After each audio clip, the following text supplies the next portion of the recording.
Hi all simple and டேஸ்டியான இறால் gravy எப்படி பண்றதுன்னு பார்க்கலாமா? என்னோட ஸ்டைல்ல. அதுக்கு ஃபர்ஸ்ட் 1 கேஜி அளவுக்கு ப்ரான் நான் நல்லா கிளீன் பண்ணி எடுத்துட்டேன்.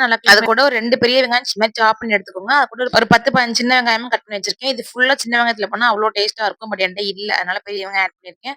அது கூட ஒரு 2 தக்காளி அரிஞ்சு வச்சிருக்கேன். ஒரு கடாய வச்சுட்டு அதுல எண்ணெய் ஆட் பண்ணிக்கோங்க. நான் வந்து சிக்கன் பொரிச்ச எண்ணெய் ஆட் பண்ணியிருக்கேன். அந்த கலர்ல இருக்கு வேற எதுவும் இல்ல. அதுக்கு ஃபர்ஸ்ட் லைட்டா பட்டை, கிராம்பு போட்டு தாளிச்சுக்கோங்க. தாளிச்சதுக்கு அப்புறம் கருவேப்பிலை ஆட் பண்ணிக்கோங்க. அது நல்லா பொரிஞ்சோனே நம்ம எடுத்து வச்சுட்ட வெங்காயத்த நல்லா வதக்கிக்கோங்க. வெங்காயம் ஓரளவுக்கு கோல்டன் ப்ரவுன் ஆனதுக்கப்புறம் இஞ்சி பூண்டு பேஸ்ட் ஆட் பண்ணிக்கோங்க. அது கூட நம்ம எடுத்து தக்காளியும் ஆட் பண்ணி நல்லா வதக்கிக்கோங்க உப்பு போட்டுட்டு. நான் என்னென்ன மசாலா தூள்லாம் ஆட் பண்ணிருக்கேன்னு சொல்லிட்டு ஃபர்ஸ்ட் கமெண்ட்ல பின் பண்றேன். செக் பண்ணிக்கோங்க. அப்ப மசாலா நல்லா எண்ணெய் பிரிஞ்சு வர அளவுக்கு வதக்கிட்டு அப்புறம் எடுத்து வச்சுக்கிற இறாலையும் ஆட் பண்ணிக்கோங்க. கொஞ்சமா தண்ணி ஆட் பண்ணிட்டு ஒரு 10 to 15 மினிட்ஸ்ல சூப்பரா வெந்து வந்துரும் இறாலு. உங்களுக்கு கிரேவி நெறைய வேணும்னா தேங்காவோட கொஞ்சம் மிளகு சீரகம் ஆட் பண்ணி அரைச்சு ஊத்திக்கோங்க. நான் எதுவுமே ஊத்தல. மேலாப்ல மிளகு சீரகம் மட்டும் தூவிட்டேன். கடைசியா கை நெறைய கொத்தமல்லி தூவி இறக்கிக்கோங்க. அவ்வளவுதான் சூப்பரான இறால் கிரேவி ரெடி ஆயிடுச்சு. கண்டிப்பா ட்ரை பண்ணி பாருங்க. பார்க்கும்போது யாருக்கா டெம்ப்ட் ஆச்சுன்னு சொல்லிட்டு மறக்காம கமெண்ட் பண்ணுங்க. அப்படியே சுட சுட சாப்பாட்டுல போட்டு பெனஞ்சு சாப்பிடும்போது ஹெவன் தாங்க. செமையா இருக்கும். கண்டிப்பா ட்ரை பண்ணி பாருங்க. தோசை, இட்லிக்குலாம் வேற லெவல்ல இருக்கும். பை.